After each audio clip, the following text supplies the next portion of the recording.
So continuing my reflection, I can make sure as a future leader that I'm setting boundaries and expectations of the roles and responsibilities between the school board and superintendent.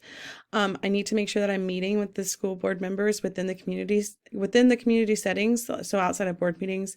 So getting a coffee, going to athletic events, going to family nights, just saying hi at the grocery store, because we are a team, and you need to make sure that they feel invited and like a member of the team, and it's not just a work relationship.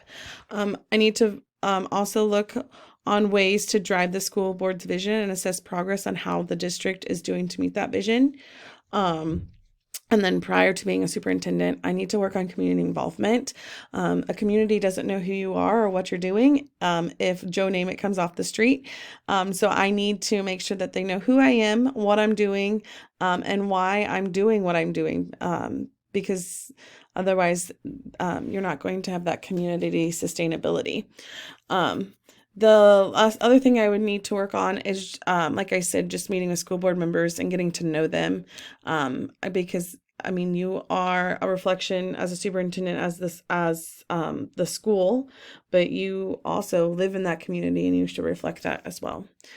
Um, Thank you for listening to our presentation. Here are my references.